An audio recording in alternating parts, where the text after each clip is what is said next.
Everyone has a book that they read when they were younger that creeped them out. Maybe you didn't realize how creepy it was until you were older, but something that you read as a kid made you feel weird, and that's what we're talking about today. If you don't know what an iceberg video is, it's a video where I discuss a number of items that pertain to a certain topic, in this case being creepy kids books, starting with the more tame stuff at the top, and then moving down to the darker, more intense stuff at the bottom of the iceberg. If you haven't watched one of my iceberg videos before, then know that I really try to go into a lot more detail than you typically find in an iceberg video. Instead of covering like 200 books over the course of an hour and a half, I'll be covering 36 books in greater detail and dedicating more time to each book individually. I think it's a lot more interesting to know what all of these entries are about in full, and that's why I do it this way. That does mean that there will be spoilers for some of these books that I cover, the ones that I cover in even greater detail, but you will be verbally warned before I spoil anything, so you can skip ahead if you want to. This iceberg was created by you guys, my subscribers, and some random people on Reddit as well. I couldn't find an iceberg on this topic, but I was really interested in doing one, so I asked you guys what books creeped you out, and I made this iceberg myself. I categorized everything.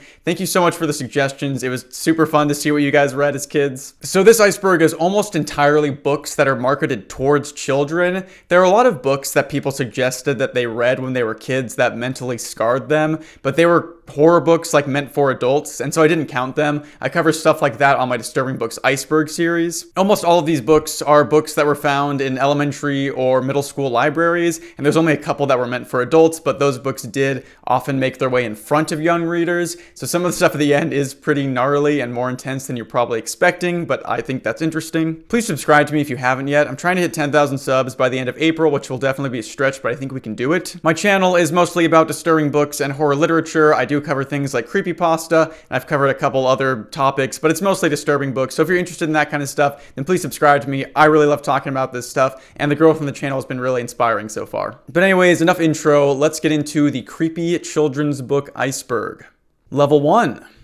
The Black Lagoon series was a collection of both picture and chapter books written by Michael Thaler and illustrated by Jared Lee. These were absolutely some of my favorite books when I was little. All of them follow our main character who is horrified by a new staff member coming to his school. The books all follow the same formula of the child talking about all of the horrifying rumors that he's heard about this new staff member, and the illustrations always depict them as some sort of terrifying monster, but at the end of all the books, the staff member is always revealed to be a nice, friendly human. It very much feels like Courage the Cowardly Dog, and the title is a play on the classic Universal monster, the creature from the Black Lagoon. This was all kicked off by the first book in the series, which was cleverly titled The Teacher from the Black Lagoon. There were 21 picture books created about various school staff members like the librarian, the custodian, the bully, and the class pet. I guess those last two aren't staff members, but anyway, you see what I'm saying. There was also a series of chapter books that I really liked, despite reading them when I was a little bit older than the age range they were intended for. They were just really quick reads and always had fun plots and drawings. I wouldn't call these like disturbing by any stretch of the imagination, but I do distinctly remember some of my friends refusing to read them in elementary school because they were creeped out by the drawings, but definitely read these to your young kids if you can find them. They're awesome. Outside over there is a picture book written and illustrated by Maurice Sendak, who made Where the Wild Things Are. This book is significantly weirder than that one. The story starts with a girl named Ida whose parents are away. Ida plays her horn every night, like her French horn, to get her baby sister to sleep, but she never watches her sister while she does this. And I guess I should say spoilers for this picture book. There's a PDF of it online. It takes like 30 seconds to read if you're interested. But anyways, one night goblins sneak in through the window and steal the baby sister, replacing her with a changeling made of ice. Ida then cradles this ice changeling, but then notices that it's not in fact her sister when it starts to melt. Knowing that her sister has been taken to be a goblin bride, she sets out in search for her. Ida grabs her mother's raincoat and then heads out of the window backwards, which takes her to outside over there, which is some sort of parallel dimension that you end up if you go out of your window backwards. You think this would be a big deal, but she just turns around and then ends up at the goblin wedding. There are a bunch of goblins and babies there, so Ida plays her French horn again, which forces the goblins and the babies to start dancing, and the goblins get so tired by this that they have to go to bed. Then Ida sees that one of the babies is not dancing and is asleep and knows that it's her sister. She then takes her sister home, and that's how the book ends. So yeah, definitely really weird. They introduced this idea of the outside over there, only to do like nothing with it. When it comes to creepy content, the most I can really say is that we do have a bunch of kidnapped babies, and the goblins are forcing the babies to be their wives, so that's pretty messed up. This book is definitely more weird than disturbing, though. I do have to say, though, the fact that Ida gets stuck in the outside over there by going backwards out her window, and then it's just like, oh, I'm just going to turn around and reverse what I did, and then it immediately fixes the problem, is like really funny to me. The Giving Tree was written and illustrated by Shel Silverstein, and this one's pretty infamous. I actually never read this one growing up, but I know a lot of people that did. This book has a reputation for people not liking the message that they think the book is trying to teach. I have some thoughts on that, but we'll talk about what happens in the book first. The book is about a boy and an apple tree. The tree loves the boy and gives him everything that she possibly can. She lets him climb her branches and eat her apples and carve his name onto the tree. But as the boy gets older, he starts to spend less time with the tree and only comes back when he needs something from her. He takes his new lover to the tree and carves his and hers initials into the bark of the tree. And as the boy comes to take more and more from the tree always willingly gives things up. And after each instance of giving, we are left with the phrase, "The tree was happy." Eventually, at the end of his life, the boy returns to the tree as an old man. The tree is only a stump at this point, and she says that she has given everything to the boy and that she can't give him any more fruit or shade or lumber. The boy replies that he just wants a place to sit, so he sits on the stump, and the book ends with, "The tree was happy." So why do people find this book kind of messed up?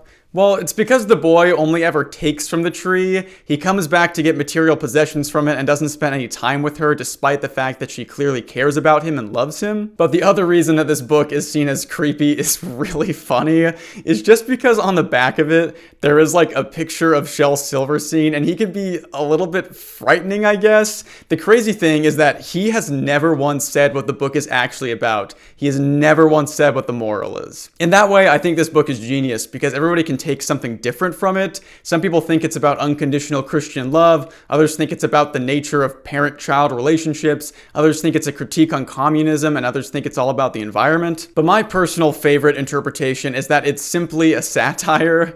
Silverstein just wrote the book knowing that it would confuse people, and he maybe didn't even have a message that he wanted to share. He was known for his weird, bizarre poems that always seemed like a little more intense than most other children's books, and maybe this was just an extension of that. But anyways, if you have read The Giving Tree and you want to give me your opinion on what it's about, please do that. I find that book endlessly fascinating, and I really do think he wrote it with no moral in mind. He just wanted to confuse people, which would be an absolutely legendary move from Shel Silverstein. Sylvester and the Magic Pebble is a picture book by William Steig about a donkey named Sylvester that finds a red pebble that can grant wishes. He wishes for a couple things before he runs into a lion who tries to attack him, and then in a moment of panic, Sylvester wishes that he were a rock. He turns into a big stone, but drops the magic pebble on the ground, and since he's no longer touching the pebble, he can no longer make any wishes. So this poor donkey kid is just stuck as a rock for like months or years. It doesn't really say how long it takes, but it's a very long period of time. Seasons pass and he just sits there fully conscious, wishing he wasn't a stone anymore. We see his parents worry about him and think that he ran away. They're worried that he died, and they say they would have treated him so much better if they knew that they would lose him.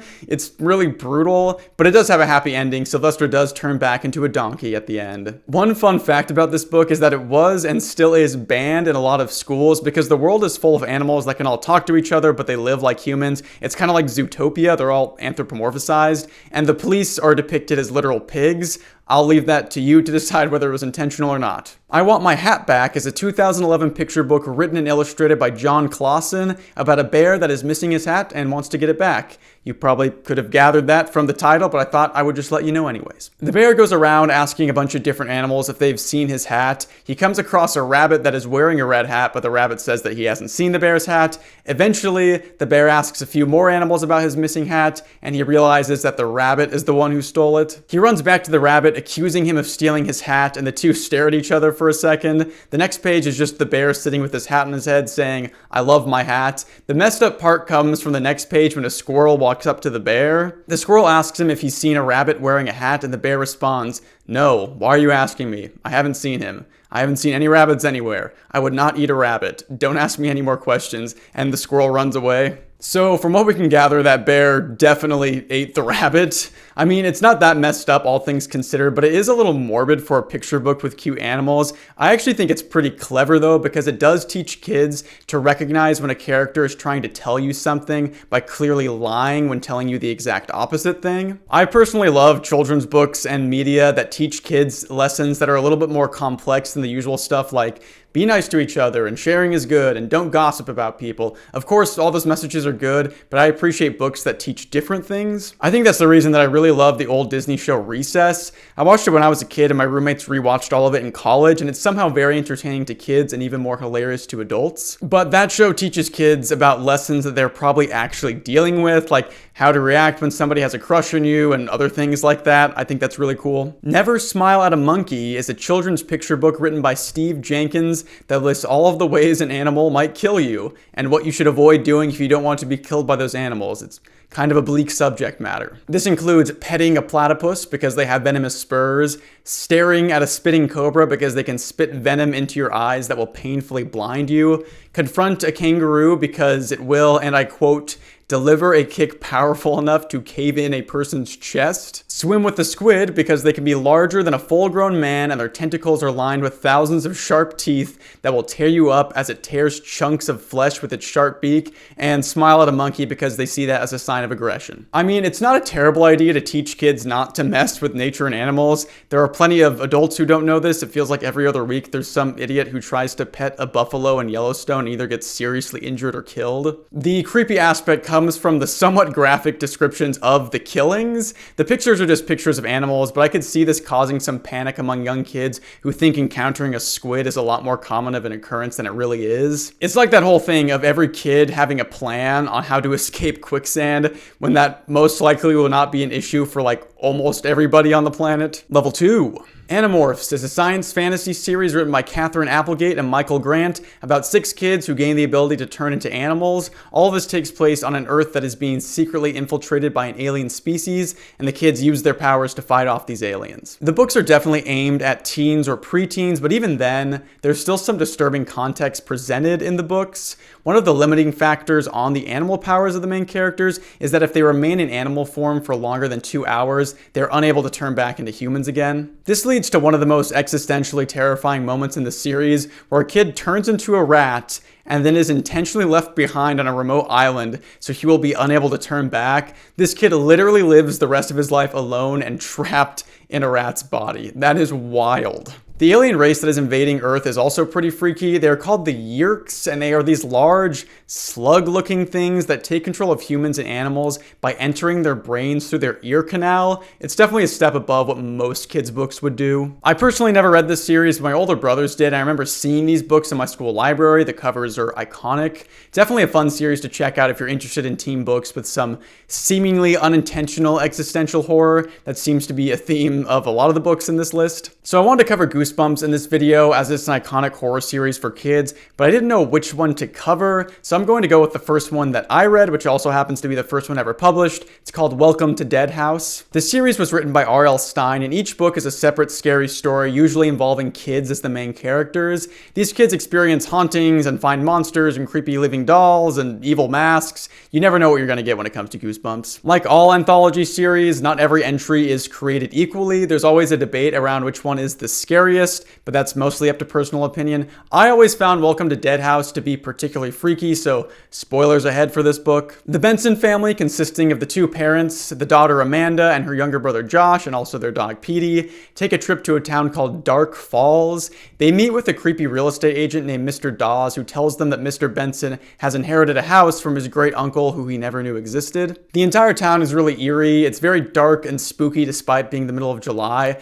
but like every adult in all of these books, the Benson parents seemed completely unbothered by this. But honestly, if somebody came to me and told me that I inherited a house, I would take it in a heartbeat no matter how spooky it is. I'd rather just pay the cost of living with a couple ghosts than paying the very real cost of like $1 million, which is about what you need to buy a house now. But anyways, the family takes a look at the house and Amanda sees a random kid inside that disappears when she goes to look for him. She sees several more of these mysterious people, and then the family notices that Josh is gone. They track Josh down to a cemetery where he's chasing Petey, again, who's the dog. Petey has been acting erratic and wild ever since they got to Dark Falls, but the dad is able to put a leash on him, and the family is told by Mr. Dawes that they can finalize the contract for the house when they move in next week. The family moves into the spooky house, and Amanda continues to see the apparitions. She and Josh meet some of the locals, including a man named Ray and a girl named Karen, who seem nice but a little off. Both of them say they used to live in the Bensons' new house. A couple weeks later, Petey goes missing again, so Josh and Amanda head out late at night to the cemetery where Petey last ran off to.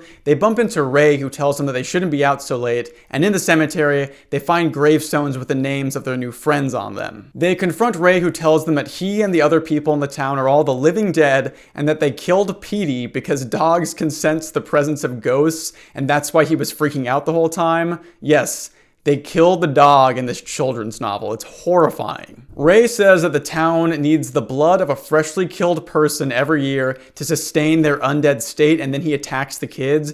Josh shines a flashlight on him, which causes him to turn into a pile of bones. The kids run home to alert their parents, but they can't find them. Inside the house, the kids are attacked by dead children that tell them that they are all undead ghouls that were created when a nearby factory released an odd yellow mist. They tell Amanda and Josh that the letter sent to them by their great uncle was fake and just a trick to lure them into the town so they could kill them and use their blood for their ritual. But then the real estate agent, Mr. Dawes, shows up and he saves the kids. He tells them that he has already found their parents, but Amanda and Josh then see a gravestone that reveals that Mr. Dawes is actually undead as well. The kids escape Mr. Dawes and they knock down a big tree which lets light into the town and kills all the living dead. They then find and rescue their parents, and the family packs up the house and moves away. The end of the book sees the family leaving the dead house, but as they're leaving, they see a new family being guided by somebody who looks like Mr. Dawes. Amanda brushes this off and tells one of the kids that she used to live in the house, and then the family drives away. So I don't know if it's just me, but is the book implying that the Benson family died? They supposedly kill the living dead, but then Mr. Dawes is back and trying to lure in another family. It's kind of a strange ending, but I also think that's kind of eerie and cool. The book is scary in all of the conventional ways, but I do think the dog murder is a little intense, as well as the town being turned into terrifying monsters due to mysterious factory pollution. The insinuation is that this town has been luring innocent people in to kill them and then do a blood ritual, which is kind of messed up. These books are a ton of fun, though. I highly recommend you read them to your kids, or you have your kids read them. Let me know what Goosebump book traumatized you as a child. The Unwanteds is a dystopian fantasy series by Lisa McMahon, in which society separates kids when they turn 13 into 3 categories. The wanted are the strong, intelligent kids that go to university. The necessary aren't deemed strong or intelligent and are sent to go work in the fields. And the worthless, artistic unwanteds are sentenced to death. The wanteds are the strong, intelligent kids that go to university. The necessary are those that aren't deemed strong or intelligent and are sent to go work in the fields, and the worthless, artistic unwanteds are sentenced to death. There are definitely some dark themes in the series. For instance, the unwanteds are said to be thrown into a lake of boiling oil, which is a pretty horrifying way to go. But we follow an unwanted and his fate ends up being a little bit different, and it's revealed that society isn't quite that evil. I can definitely see how the idea of being sorted and deemed unwanted is an idea that would trouble young kids. I remember when I was a kid, I had a lot of recurring nightmares for some reason. One that I had constantly was that I was downstairs in my living room with my family and I would hear a knock on the door. And I used to watch this Disney sing-along songs VHS tape all the time growing up, and there was one section about the Haunted Mansion where they would show all the Disney villains in costume, and it really creeped me out. Maleficent from Sleeping Beauty especially scared me. I don't know why. But anyways, in my dream, Maleficent would show up at the door and she would say that she was going to take me away. So then I would go hide from her, but my parents and siblings would rat me out and tell Maleficent where I was hiding so she could just come and take me away. I remember the dream always ending with Maleficent's face staring straight at me as she found me. So that was a really weird tangent to say that I think a lot of kids have that fear of being replaced or rejected, and that's why the unwanted seem to affect so many young readers.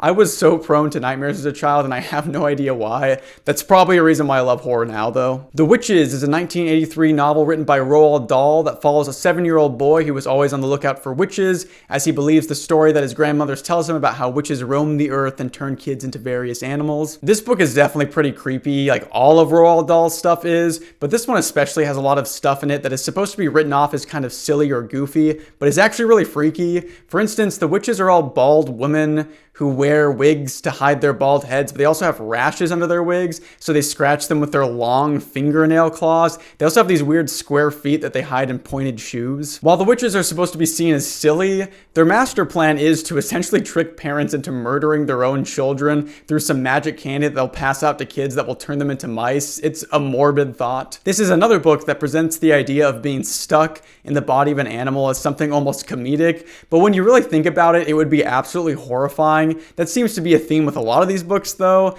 Existential terror just passed off as goofy fun. A Series of Unfortunate Events is a book series written by the author David Handler under the pen name Lemony Snicket. The series consists of 13 books and follows the 3 Baudelaire children, Violet, the oldest, Klaus, her younger brother, and Sunny, their baby sister, who have all been recently orphaned after their parents die in a house fire. They are left in the care of the mysterious Count Olaf, who attempts to murder them so he can inherit their fortune. This series is on the list because while the stories can be kind of funny, they are also incredibly morbid. I mean, the core concept is a series about attempted child murder, so that's a little bit odd. I read these growing up and I really liked them, but there were definitely parts that really got to me. The book follows the format of the children being left in the care of some family friend or relative that actually cares about them, and then them being ripped away from that person, usually because they die. It can be a frustrating series because you just want something good to happen to these kids, but you know that Count Olaf is on his way to murder their caretakers. It's also a little frustrating because the kids are smart, but they're also rarely taken seriously by the adults in their lives. In that way, I think the series connects with a lot of kids who maybe feel that they aren't being respected by the adults around them, and I think it's healthy to explore those feelings.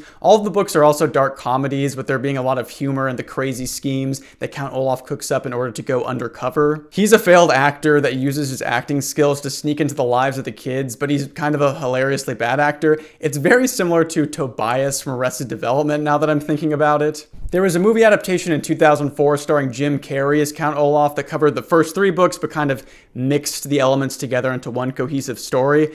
I really liked that movie growing up, but I don't know how well it's held up or if I'm just kind of viewing it through nostalgia goggles. There was a Netflix show that adapted all of the books into 2-episode stories that I watched about half of with my wife. It has Neil Patrick Harris as Count Olaf and Patrick Warburton as Lemony Snicket, and it more closely follows the books, although the aesthetics are notably more bright and upbeat. I never finished the series, but I thought it was pretty good. Nothing mind-blowing, and I wish it was a little darker, but it has a lot of funny moments, and I think Neil Patrick Harris does a really good job as Olaf. Nothing matched the bleak tone of the novels, though, which is kind of what got them on this iceberg in the first place. The Thief of Always is a children's fantasy horror novella written by Clive Barker, the guy who wrote The Hellbound Heart, which was adapted into Hellraiser. This book is about a mysterious manor where the wishes of all the children that live in it are granted, but everything isn't quite as perfect as it seems. I read this book last year and I really enjoyed it. There are certainly aspects of it that are pretty disturbing. There's this one part where our main characters find a lake where the kids are trapped underneath and they turn into these depressing spirits, and that's kind of freaky. It definitely goes one step beyond what a lot of children's horror books do. The mansion that the kids live in has these demon creatures in it that are all pretty intimidating and threatening.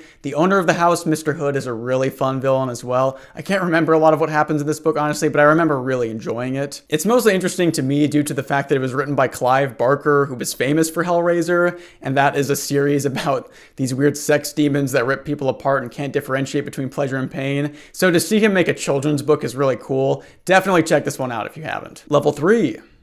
Struwelpeter is an 1845 German children's book written and illustrated by Heinrich Hoffmann, containing 10 illustrated cautionary tales for children. If that sounds familiar to you, it's because this is the book that Dwight reads to the kids in the office in the Take Your Daughter to Work Day episode. The book contains 10 stories that each teach a lesson or moral to children. I'm going to spoil this 1845 book, so if you're interested in reading it, go do that. The first story, titled Struwelpeter, is about a lazy, dirty boy who doesn't groom himself properly, and everybody hates him for it.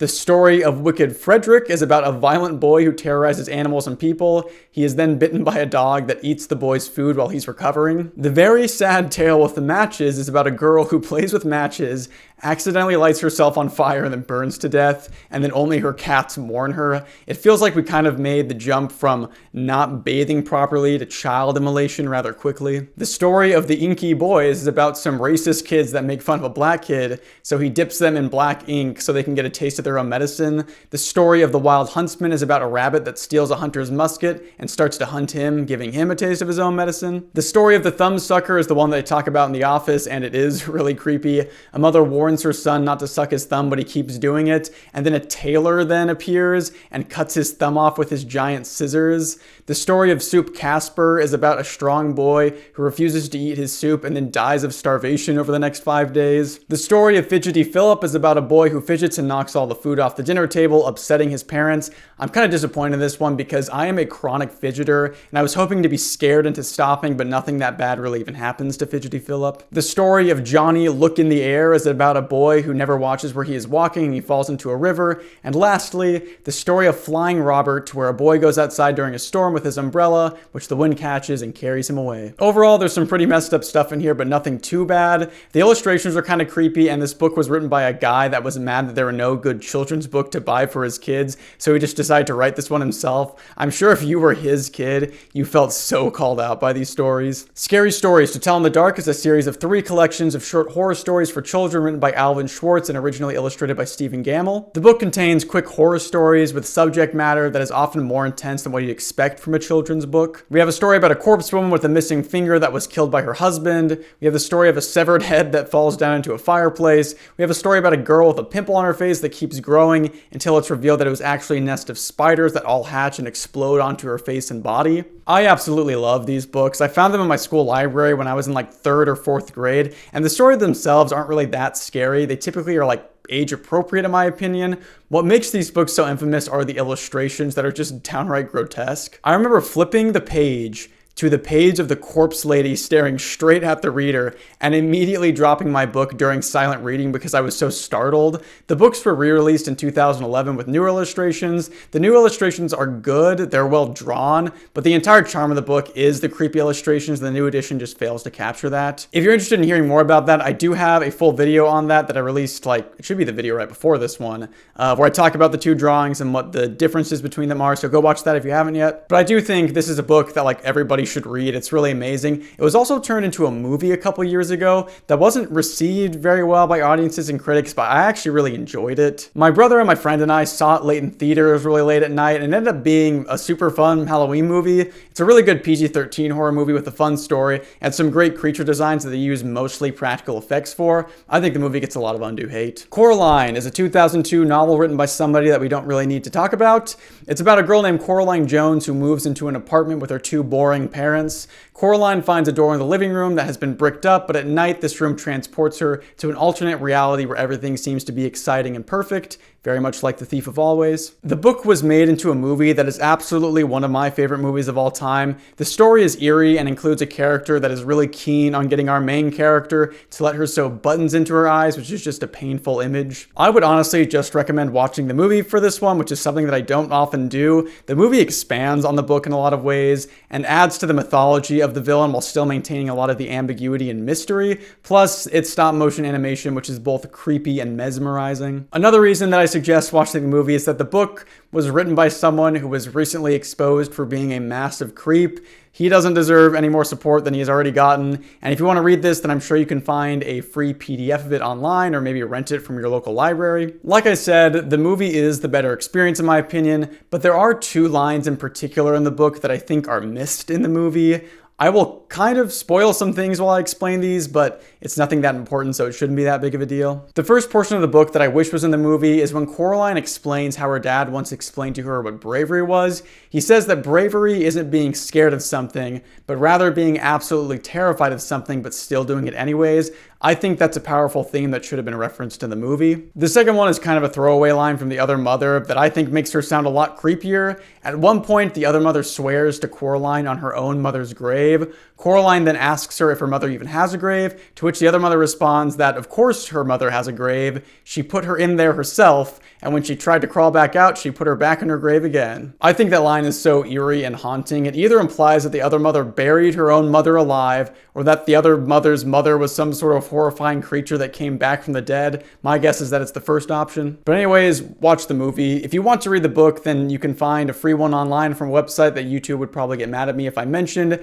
Go sail the high seas, if you get what I'm saying. Wait Till Helen Comes is a 1986 novel written by Mary Downing Hahn about a young girl who befriends a ghost named Helen. The book is often found in elementary school classrooms, but is often challenged due to the book having themes of death and suicide. This novel feels like a very traditional ghost story and was probably the first outright horror novel that I ever read. I think I read it in the 4th grade when I was looking for something scary to read, and my classroom library just had this book and another horror book that I can honestly remember nothing about. This novel feels like a very traditional ghost story and was probably the first outright horror novel that I ever read. I had read scary stories, but those were short stories. I think I read it in the 4th grade when I was looking for something scary to read, and my classroom library had this book. I think this novel is a great one for kids to read, as it is a spooky ghost story, but isn't graphic in any way, at least that I can remember. I'm going to do a full breakdown of this one, so if you don't want to be spoiled, then skip ahead. The book follows 12-year-old Molly and her brother Michael. The two of them are resentful of their new stepsister, 7-year-old Heather. Heather's mom died in a house fire when she was 3, which has left her very clingy and possessive over her dad, David. She is jealous of the time and attention that he gives to his new wife and his new stepchildren. Heather is often telling lies in order to get Molly and Michael in trouble, which often works. The whole family moves out to the country in a house that was converted from an old church with a graveyard attached. While that sounds like my absolute dream home, Molly is superstitious and frightened by this. Heather goes exploring and finds the lone gravestone of a 7-year-old child with the initials HEH written on it. Molly finds Heather late one night at the ruins of a house near the pond talking to a ghost child named Helen, who disappears when she sees Molly. Helen has given Heather a silver locket that she proudly wears. The whole family goes on a trip and comes back to find all of their possessions destroyed, with the exception of Heather's things. She tells Molly that she told Helen to do this and that she will do anything that she says. Michael and Molly go to the town library to do some research, and they find that Helen is the ghost of a girl named Helen Elizabeth Harper, who died 100 years ago. There was a house fire that killed both of her parents, and she fled the house, running into the nearby pond and drowning. The house that Heather meets Helen in is the ruins of her old burned down house. The pond that Helen drowned in has been the site of several other accidental child drownings, and Heather's connection with Helen is due to the fact that they both lost loved ones in a house fire. Molly and Michael's parents leave for a trip while they're at the library, leaving Heather unsupervised. This worries Molly, who runs into the woods to look for Heather. Molly finds Heather at the pond where she's been persuaded to jump in after Helen, who attempts to drown her. Molly jumps in and attempts to save her, but Helen then just starts to drown both of them. Molly then removes the locket from Heather's neck and throws it into the water, and Helen flees to chase after it. Molly drags Heather to the shore and resuscitates her in the ruins of the Harper house. She is successful, but the floor caves in under them and they fall into the cellar, where they find the skeletal remains of Helen's mother and stepfather. It is revealed that Helen has been luring children down into the pond to drown them so that she can have them as friends in the afterlife. This explains all of the accidental drownings in the pond throughout the years. Heather tearfully admits to Molly that she was the one who set the fire that killed her mother, although it was an accident. Helen also accidentally set the fire that killed her parents, which is why she felt such a strong kinship with Heather. Both of them feel that the other one is the only one who could ever truly understand them and love them. Molly tells Heather that she and her family will love her if she only gives them a chance. In the cellar, Helen appears and begs the bones of her parents for forgiveness, and the spirit of her mother appears. She forgives Helen and invites her to move on with her into the afterlife. Molly and Heather escape the cellar, and Heather confesses to her father that she started the fire. He then forgives her. And the book ends on a happy note. The remains of Helen's parents are buried with her, and the full name is engraved on the gravestone. Heather goes to visit the gravestone and finds the silver locket along with a note from Helen asking her to always remember her. Heather is nervous about the locket, but Molly tells her that it's safe to keep now that Helen is finally at peace. This book is a very standard ghost story, but if you're a young reader who hasn't experienced much horror, then it's a really fun, spooky story. I loved reading this when I was younger, and I think it's a fantastic way to introduce some young readers to more intense horror novels. The Green Ribbon is an old story that most young readers would have encountered in a book called In a Dark, Dark Room by Alvin Schwartz, the same guy who wrote Scary Stories to Tell in the Dark. It's about a young girl named Jenny who always wears a green ribbon around her neck. She meets a boy named Alfred who asks why she always wears the ribbon, but she refuses to tell him why. The two eventually get married, but she still never takes off the ribbon and refuses to tell the pleading Alfred why she does this. She tells him that she is waiting for the right time to tell him. When the two grow old, Jenny gets sick and tells Alfred that the time is finally right for her to show him why she wears the ribbon. She slowly unties the ribbon, which causes her head to fall off, because the ribbon had been holding her head to her neck the entire time, and that's why she couldn't remove it. So yeah, I can see why this one would get to a lot of people. I remember reading this book in elementary school and being pretty freaked out. Unlike Scary Stories, this book's art isn't completely terrifying, so the story kind of comes out of nowhere. The idea that this girl has seemingly been decapitated but never reveals it is weird and eerie. Definitely a great little story, and like I said, it wasn't originally created by Alvin Schwartz. It seems to be kind of like an urban legend that started in France like centuries ago. Nothing too disturbing, but like most of these books, it sits with you and creeps you out even more when you think about it after growing up. The Monkey's Paw is a 1902 short story written by W.W. Jacobs about a family's experience with a mysterious monkey's paw that grants the owner 3 wishes, but each wish comes with a terrible price. This is on the list because it's often taught in middle schools in America, at least, because it has an easy careful what you wish for theme to extract from the story, even if that is a little reductive. I read this one in 6th grade and I don't remember being too creeped out by it, but it's definitely an eerie story. I should also say that in my 6th grade class, we actually watched the footage of JFK's assassination like in graphic detail, so I think that was a little different from what most kids experienced in 6th grade. My teacher was kind of weird. But anyways, the story follows the White family who have their friend over for dinner. He shows them a cursed monkey's paw that he came across while serving in the military and says that it has been cursed and that it grants wishes, but the wishes all have unintentional consequences. Mr. and Mrs. White are intrigued, along with their grown son Herbert, but their friend throws the paw in the fire. Mr. White retrieves the paw and is warned to stay away from it. The family examines the paw, and in order to test it, Mr. White wishes for $200. I guess he wishes for English pounds since the story takes place in England. The next day, their son dies in an accident in the factory that he works in. He was caught in a machine which horrifically mangled and mutilated his body. The company denies responsibility, but in order to set things right for the family, they give them a bereavement payment of £200. A week after the funeral, Mrs. White insists that Mr. White use the paw to revive their dead son. He does so reluctantly, and later that night, they hear a knock on the door. Mr. White is incredibly unsettled as he knows the paw most likely revived his mangled and mutilated corpse of his dead son rather than restoring him back to full health. Mrs. White fumbles with the locks, attempting to let her son in, and Mr. White grows even more terrified, fearing that the thing outside his house is not his son that he knew and loved. He uses his final wish, and the knocking stops. Mrs. White opens the door and finds that nobody is there. So this one is mostly eerie because of the idea of the mangled son coming back to life as a weird, freaky zombie. The book never explicitly shows or states what's exactly outside of the door, but the reader is left to imagine something more terrifying, which I think is more effective. Level 4.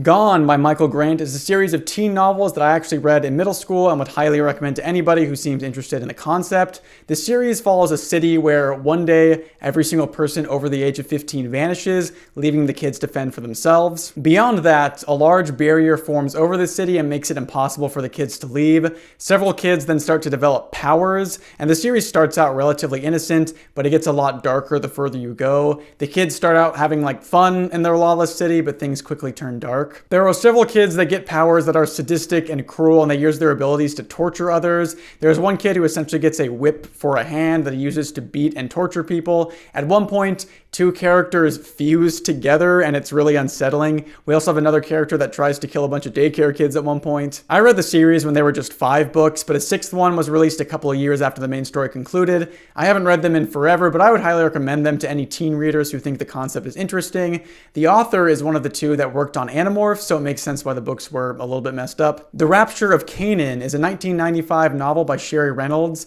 The book centers around Nina, a girl who was born and raised in a strict fundamentalist Christian community of the Church of Fire and Brimstone and God's Almighty Baptizing Wind.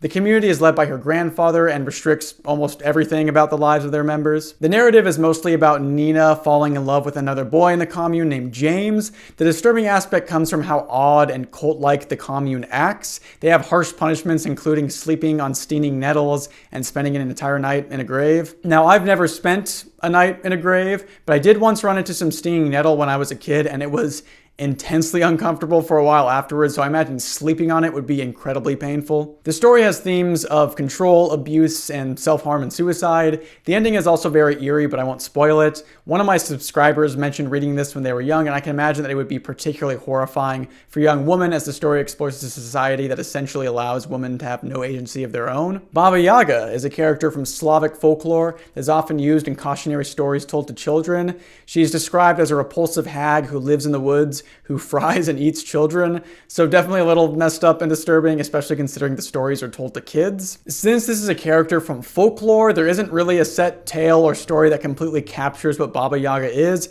It's kind of like Santa Claus. We have the general idea in our collective culture of what he looks like and what he does, but there's a lot of different interpretations of the specifics. I guess the key difference between the two of them being that Santa Claus is a jolly man with a white beard that visits children and delivers toys to them, while Baba Yaga is a horrifying swamp witch that kills and eats children. The difference is subtle, but it's there. I love weird, evil folk tales. We don't have a ton of them in the US, so please leave your weird, evil mythology that you heard growing up down in the comments. Maybe I'll do a video someday on creepy folk tales and urban legends. The Lottery is a short story written by the absolute legend Shirley Jackson about a small town with a prosperous economy and crop production that hosts an annual lottery where one person is selected out of the town to be the lucky winner. I'm going to be facetious with this story because I want to make a separate video all about this story and another one called The Ones Who Walk Away from Omelas.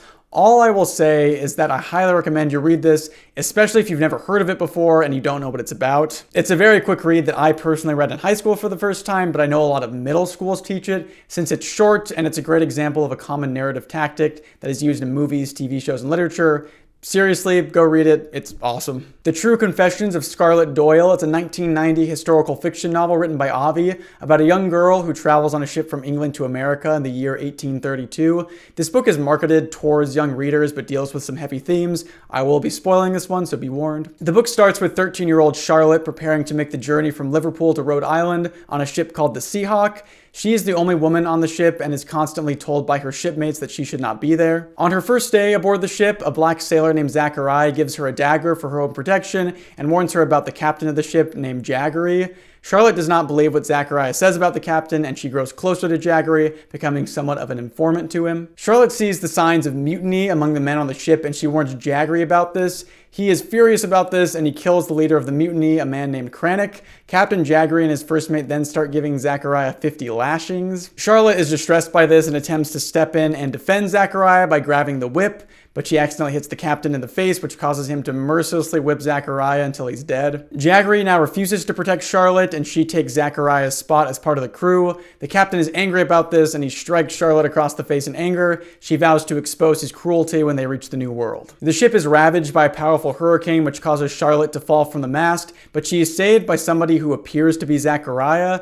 After the storm, the crew discovers that the first mate has been stabbed to death by the dagger that was given to Charlotte at the beginning of the journey. Jaggery suspects that Charlotte killed his first mate, so he puts her in the brig, where she finds Zachariah. He was not actually killed during the violent lashings, but was brought close to death before being put in the brig. The captain decides that Charlotte must hang due to her perceived guilt of killing the first mate. She's then able to escape the brig with Zachariah's help and attempts to steal the captain's guns. He finds her and reveals that he's the one who killed his own first mate and will kill Charlotte unless she returns to her proper place as a woman. Charlotte flees the captain and he attempts to kill her in front of the crew. He accidentally falls off the ship and is crushed to death underneath it. The crew then replaces Jaggery with Charlotte as the new captain, although the role is mostly ceremonial and Zachariah does almost all of the work. Charlotte makes it to Rhode Island and doesn't tell her parents what happened, returning to her simple sedentary lifestyle. Her father does find her journal and reads what actually transpired on the ship, and he is furious.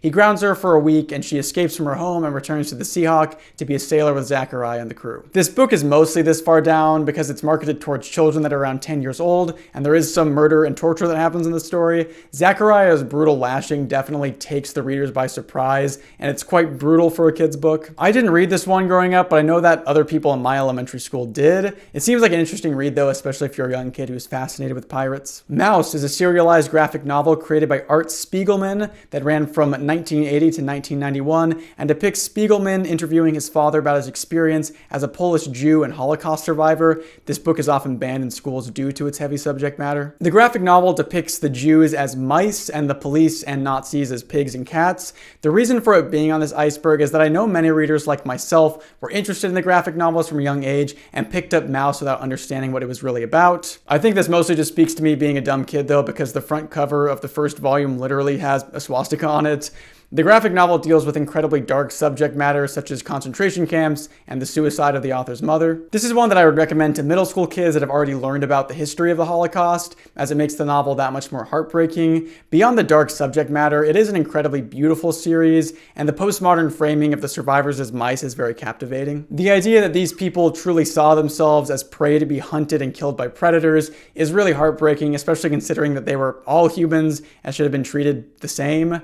We'll talk about this more when we cover another book on the same topic in the next layer. Level 5. Upchuck Summer by Joel L. Schwartz is a teen novel written in the 1980s about a kid that is an absolute jerk who is forced to take a nerdy kid named Chuck, who just moved into the neighborhood, to summer camp with him. This book is essentially just a lot of bullying. There aren't really any lessons to be learned. The kids never learn to respect Chuck. It's not like a coming of age story. It's just slice of life of a bunch of teenage boys being teenage boys at a summer camp in the 80s. The reason this book is so far down is because it is absolutely obsessed with talking about the genitals of these teenage boys. It feels like most of this book is just teenage boys talking about the size of their schlongs and talking about like jerking it and trying to lose their virginities with the girls at the camp. It just feels like a very strange, sexually charged book marketed towards teenage boys that feels like an excuse for an author to write about a bunch of weird, raunchy thoughts that he had when he was an 8th grader.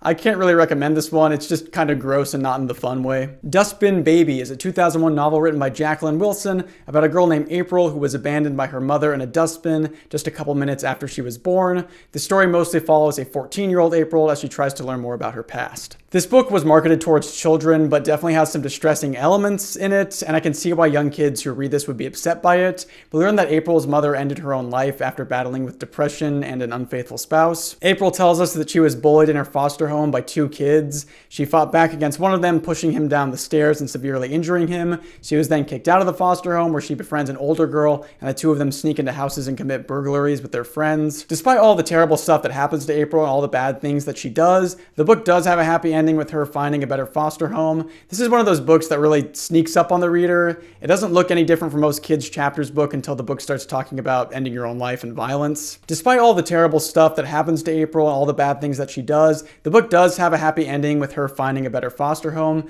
This is one of those books that really sneaks up on the reader. It doesn't look any different from most kids' chapter books until the book starts talking about ending your own life and violence. I haven't read this one personally, but I found a few people online who read this and said that it really impacted them. One person even said that they went back recently and tried to read it, but couldn't get through it as an adult because the entire story just seemed even sadder now. Definitely a book that I can see giving a lot of kids childhood trauma. I'm sure it would have given me childhood trauma if I had read it in elementary school, but as far as I know, my school didn't have this book. I hadn't even heard of it until researching books for this video. The Little Match Girl is a fairy tale written by Hans Christian Andersen, who created a lot of classic stories. This one is supposed to be hopeful, but is honestly just really bleak in my opinion. It's about a little poor young girl who sits outside freezing on New Year's Eve. She's barefoot and only has a bundle of matches. She is tasked with selling the matches on the street by her father. She's unable to sell the matches to the passersby and is afraid of going home because she knows that her father will beat her for not making any money. She then huddles in a cold alley and starts to light the matches one by one. In the flame of the matches, she sees a series of comforting visions of warm stoves, delicious food, and a massive Christmas tree. Each vision lasts only as long as the match burns. The girl sees a shooting star in the sky and is reminded that her grandmother told her that a shooting star means that somebody's on their way to heaven, right before her grandmother died. The girl lights another match and sees a vision of her grandmother, who is described as the only person who ever treated her with loving kindness. The girl continues to light all of the matches so that the vision of her grandmother will remain and the flame won't die out. Now, with the last match burned out, the girl freezes to death in the alley. Her soul is carried to heaven by her grandmother, and the next day, her body is found in the alley by a group of strangers. They note that the dead body of the girl is smiling and that they are sad for her. The story is supposed to be hopeful in the fact that the strangers pity the girl, but they don't know about the wonderful visions that she saw or that she is now with her lovely grandmother. But the story is just so bleak and depressing to me. What moral are we supposed to take from this? Like, Don't worry, kids. If you're worried about your abusive dad because you didn't move enough product, you can just die in the street and be carried away to heaven by the single person who ever cared about you. It's so dark and depressing, and it's no wonder that I'd never heard of this particular fairy tale. This one seems to have been phased out of pop culture in favor of other Hans Christian Andersen stories that don't involve the premature death of children due to exposure. The Dollhouse Murders is a 1983 novel written by Betty Wren Wright. It's about a teenager named Amy and her intellectually disabled sister Luann. Amy finds a dollhouse in the attic of her house that is an exact replica of the house itself, only the dolls seem to be moving on their own. The dolls reenact the gruesome murder of Amy's great-grandparents, and Amy uses the dollhouse as a way to solve the mystery of what really happened to them. I haven't read this book, but it was mentioned by one of the commenters, and I read the first couple chapters, and it seems really interesting. I think I'll probably order this one and give it a full read. From what I can tell, it has a similar vibe to Wait Till Helen Comes, but the murder of the grandparents is a lot more gruesome than anything that happened in that book, so that's why it's a little bit further down on this iceberg. If you've read this, then please let me know what you thought of it. This iceberg has been fun to make, but also kind of tough as I have to judge what is considered a children's book, as opposed to a book that was just read by some people as children that messed them up. I think this book was marketed towards children and young teens, so that's why I think it deserves a spot on this iceberg. But again, if you've read this, then please let me know what you thought. The Scarlet Ibis is a 1960 short story written by James Hurst, and I'm so glad that somebody mentioned this short story because I could barely remember reading it in middle school and was just starting to think that I made it up. The story is about an unnamed narrator and his younger brother who was born with severe health issues. This one is pretty sad, and there will be full spoilers ahead. The story follows a narrator who explains the life of his young brother named Willie Armstrong, but is almost always referred to by his nickname Doodle.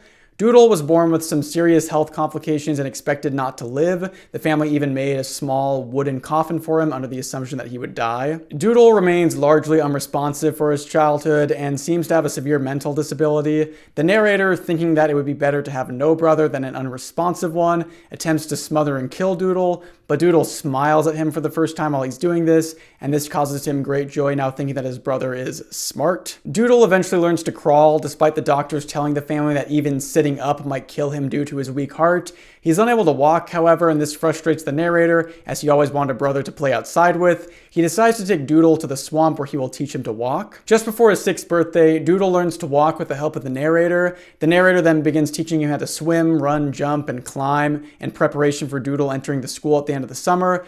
Doodle is unable to learn all of this in time, however, which frustrates the narrator yet again. One day, a large red bird that the boys have never seen appears near their house. Their father tells them that it is a scarlet ibis, a tropical bird that was blown off course by a storm. The bird is sick and tired and eventually dies. Doodle feels sorry for the bird and then buries it. The narrator takes Doodle to the lake where they practice rowing in a small boat. He gets frustrated that Doodle isn't learning as fast as he would like, and a storm overtakes them. They row back to the shore, but Doodle is tired and frightened, and the narrator is angry at him, and he runs home, leaving his brother behind. After the storm ends, the narrator realizes that he treated Doodle too harshly, and he heads back to the lake to rescue him. He finds Doodle lying lifeless on the ground, blood flowing from his mouth and staining his neck and shirt red. The story ends with the narrator holding his dead brother and sobbing. So definitely a little intense for middle school. I have a hard time with stories where people with mental disabilities are treated poorly by those around them. I don't think that the narrator was necessarily cruel in this story, but he simply lacked the understanding of what Doodle was struggling with. I think it's a fantastic short story, however, and it's a great one to analyze, as I feel that it has many different interpretations. I remember really enjoying this story when I was younger, but I had completely forgotten about it until one of the comments mentioned it. Eva is a 1988 science fiction novel by Peter Dickinson. This book was intended for young adults, but it was often read in middle school kids like most young adult novels. The book is about a dying young girl who essentially has her brain put into a chimp. Eva lives her life through the body of this chimp and learns to adapt to her strange situation. The book focuses on her struggle to come to terms with the fact that she is now something that is neither human nor chimp. She feels that she belongs with the other children, but knows that she can never have that happiness due to her circumstances. The book is mostly disturbing in a kind of body horror way. The idea that you would be put into the body of an animal with no hope of returning to the way you once were is really unsettling to me. There is something so hopeless about being in that situation, although the book isn't entirely depressing, as it does have somewhat of a positive message. The book was actually dedicated to Jane Goodall, who is known for her extensive research done on chimps and other primates. I do think it's interesting to have a kind of body swap novel where the swap happens with an animal that is relatively close to humans. There is obvious horror in something like The Fly, where you have somebody becoming an unrecognizable monster, but a story about a girl coping with being a monkey is certainly unique. Level 6. Go Ask Alice is a 1971 book that was intended for young adults but frequently made its way into the hands of young female readers. Several people mentioned reading this book when they were in middle or elementary school, and I have to imagine it was pretty jarring. This book was originally presented as an actual diary of a teenage girl, but now it's believed to have been written by Beatrice Sparks. The book purports to be the diary of a 15-year-old girl who struggles with drug addiction after accidentally taking LSD at a party. The book is a really rough read. The main character goes through a lot of really traumatic experiences, including a sexual assault that is really tough to read and just makes you feel awful. The book does not shy away from any aspects of drug addiction. Our main character becomes homeless at one point and starts to exchange sexual favors for more drugs. She also goes through a bad trip and is sent to a psychiatric hospital. At this point, the diary actually devolves into nonsense for a few pages. I'm going to spoil the ending to this book. I haven't really talked about a whole ton that happens so far, so you haven't been spoiled that much so far. But if this sounds interesting to you, then go give it a read. Again, it's a difficult read, and I can see how this traumatized so many young readers that had no idea what they're getting into. But spoiler time, let's get into it. The book ends with the narrator getting out of the psychiatric hospital, making new friends, and starting a relationship with a nice man, and then attending college.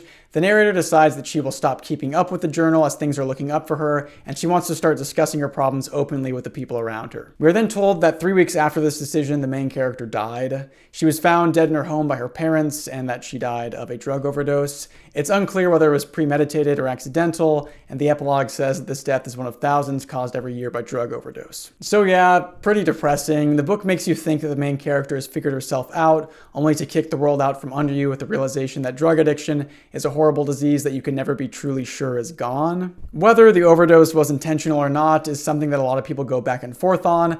I personally feel like it was. The diary ends with the narrator having a much better, optimistic outlook on life. She says that she wants to face her problems head on and that things are looking hopeful for her. This, unfortunately, is something that is common with people who end their own lives. They tend to seem a lot happier near the end, as they've kind of made up their minds and feel that they have taken control of their situation in their lives. I think that's what the novel is trying to portray with the narrator's sudden shift in mood. Again, this book is super messed up, and it looks like a lot of people read it in elementary school or middle school. I personally don't think that access to books should be restricted, but this is one that I'd probably save for my kids until they're in like late middle school or high school. Let me know if you read this one and how it affected you. The Boy in the Striped Pajamas is a 2006 historical fiction novel written by John Boyne about a young German boy named Bruno, whose father is the commandant of the Nazi concentration camp Auschwitz. This book is sometimes taught in middle schools and deals with the Holocaust, which is always a tough topic to cover. The book follows Bruno, who moves with his family to the countryside in a house near the concentration camp. He plays near the fence line and meets a young Jewish boy named Shmuel, and the two of them become friends from either side of the fence. The book definitely has a couple messed up moments. The family often remarks on a terrible smell outside their house, which they don't know is the stench of the burning bodies of those killed in the gas chambers. The book is interesting because Bruno is not aware of what is really going on at the concentration camp. He thinks that Shmuel is simply wearing striped pajamas instead of recognizing those clothes as those of a prisoner. I'm going to spoil how this book ends now, so if you don't want to hear it, then skip ahead. Ready? Shmuel tells Bruno that his brother is missing, and Bruno wants to help him look for her. Shmuel then gives Bruno an extra set of prison clothes, and he sneaks in where the two boys are rounded up and brought into what Bruno thinks is a rain shelter, and then they're killed in the gas chamber. That's certainly the most shocking part of the novel. The novel has received a lot of criticism for not being historically accurate. For instance, it is incredibly unlikely that Bruno would not know what the Holocaust or concentration camps were, as he would have been fed propaganda since he was born about the Jewish people. It is also unlikely that a boy like Shmuel would have been able to sneak out to the fence and regularly converse with Bruno, as he would have been watched constantly by the guards of the camp. But the saddest inaccuracy is that unfortunately, Shmuel would not have been at Auschwitz because as a young child, he would have been killed upon arrival or just taken for medical experimentation. Despite these inaccuracies, the book is still well written, and it's a powerful story about the Holocaust. Its inaccuracies do very little to soften the blow of the reality of the situation, and although some contend that the story encourages the reader to see the loss of Bruno's life as more impactful than that of Shmuel's, I think that's kind of the point. The loss of both of the young children is equally terrible, but not even a passing thought was given to someone like Shmuel, while Bruno was searched for and mourned by the very people that enabled all the death and horror of the Holocaust. There's a great irony there. But anyways, give this a read if you haven't yet. It's not a particularly long book, and the movie adaptation is also pretty good. It's all just very sad, but that is to be expected with this subject matter, and the sorrow is well deserved. Today I'm Alice is a book written by Alice Jamieson that details her struggles with dissociative identity disorder disorder. I'm actually only a little bit into this book right now, but it's already very sad. It's a book about somebody struggling with a mental illness that is never given the help that she desperately needs. This was and still is unfortunately common. Serious mental conditions in young people are often not taken seriously or classified as simply hormones or overreacting. This is much worse when it comes to young women, as they are struggling with mental illness. They're often ignored. I will say that it seems like a lot of people who have DID question whether Alice actually has it or whether she is suffering from another mental illness. My 2 semesters of being a psychology major are not enough for me to properly determine whether Alice has DID, but the book is heartbreaking either way. This is also yet another book in the layer 6 with Alice in the title, which is kind of a funny coincidence. We could talk about the end of Alice, but that book is in no way trying to market itself towards children, and I would certainly hope that no children would ever touch it. It's absolutely foul. Today, I'm Alice is on this iceberg because a lot of schools have pushed for more literature about mental illness being available in school libraries, which I think is actually a really good thing. It does mean that some kids will probably read this and be a little traumatized, but if it can help at least one reader see that she has the same signs as Alice, then I do think it's worth it. If you can't tell, I'm a pretty big believer in letting kids, and especially middle schoolers, have access to literature with heavier themes in it, as I think it's a good way to engage with deeper, sadder emotions while still having a layer of detachment from them. I think it's healthy to vicariously experience some of those emotions so they don't catch you quite so off guard when you experience them in real life. So in honor of that and books that you read in middle school, A Child Called It is a book by David Peltzer that I read in middle school, and it's the true story of the abuse that David suffered from the hands of his abusive mother from the ages of 4 to 12, and this book is still a really rough read. The book is all about all the specific things that his mother would do to abuse him. It started with verbal abuse and the othering of David from his siblings. He was regularly denied food and was made to be seen as something less than human by his siblings. His mom regularly beat him and forced him to sleep in the cold basement. She made him take freezing baths and keep himself submerged. There's one particular punishment that I didn't understand when I was a kid, but she would mix ammonia with bleach, which forms a toxic gas that chokes people, and would force David to endure the choking until he passed out. There was also one part in particular that really messed me up. David's mom starts treating him really well at one point and apologizes for everything that she's done to him. She starts to feed him properly and gives him his own room, and everything seems to be getting better. A social worker then shows up and asks David about his mother, and he responds that she treats him well. And then as soon as the social worker leaves, the mom comes in grinning at David and starts to just mercilessly beat him and mock him for being so gullible. David is often forced to make excuses for his teachers as to why he's so beaten and bruised all the time. Another punishment that stuck with me is that his mother would give him rancid and rotten food that would make David vomit, and she would then force him to eat his own vomit. At one point, she forces him to eat the contents of his younger brother's soiled diaper. It's absolutely vile. The book ends with David being placed in foster care, and it obviously ended in David growing into a successful adult and author that was able to process his trauma and educate others on what he went through, which I think is always a good thing. This is another book that is often challenged in schools because it is truly brutal, but I think it's an important book. A central part of the plot is that David doesn't realize just how insane his mother is for treating him so horribly. The abuse has just been completely normalized. If a child in his situation manages to read the book, then they might realize that they need to alert the authorities. One thing about the book that is interesting is that the claims of David's abuse have been challenged by his siblings. One of the siblings claims that it never happened, but this is almost certainly untrue, as David claims that that particular sibling worshipped his mother. One of his other siblings has corroborated the details of David's abuse, but has stated that David exaggerated the fact that he was the only one to suffer from the abuse, while his brothers were all treated well by his mother. He says that he also personally suffered abuse from his mother, and while David was singled out, he wasn't the only victim. I personally think that's the most likely scenario. But beyond any of that, the book is heartbreaking and harrowing, and it really messed me up when I read it. I am fortunate enough to have grown up with 2 lovely parents, and I don't know if I fully understood what child abuse was when I was reading it, and that is something that happens so often to people, but the book certainly made me appreciate my own parents. The Lovely Bones is a 2002 novel by Alice Sebold that follows a young teenage girl who, after being sexually assaulted and murdered, watches her family and friends from her own personal heaven as they struggle to move on following her tragic death. I remember starting to read this when I was way too young. Something about the title made me think that it was going to be some sort of like fantasy novel. I think it was because I read a series called City of Bones.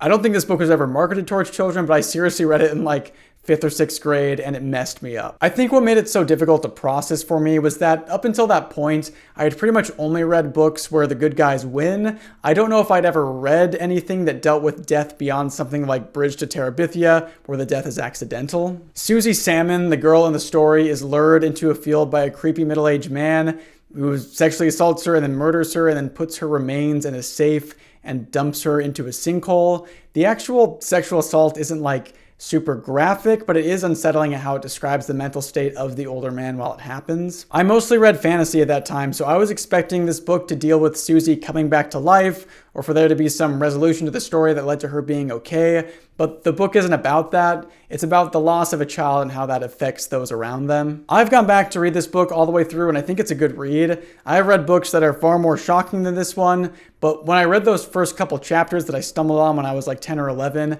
I was still filled with that same dread and confusion and fear. It still gets to me. So this one is mostly on the list due to my own personal experience, but I would love to know if any of you guys read this when you were way too young like I did. It's always interesting to see what books people got their hands on when they were kids. And lastly, a book that I covered in my first Disturbing Books Iceberg video, Flowers in the Attic by V.C. Andrews. I knew that I had to put a V.C. Andrews book on this list because in all of my research compiling this iceberg, I kept seeing V.C. Andrews pop up as an author that was marketed towards young teens but was way too intense for them, so spoilers for this one. It details the story of a young family with 4 children, a boy, a girl, and a set of young twins. The father of the family is killed in a car crash, and the mother of the family needs money, so she goes back to win the favor of her rich father. She goes back to live in her childhood home with her dying father, but reveals that she was disinherited for marrying her husband and that she was never to have any children. She forces her kids to secretly live in the attic until her father dies. We then learn that the reason that the mother was disinherited is that her former husband was actually her half-uncle, and now her mother thinks that her children are the devil spawn.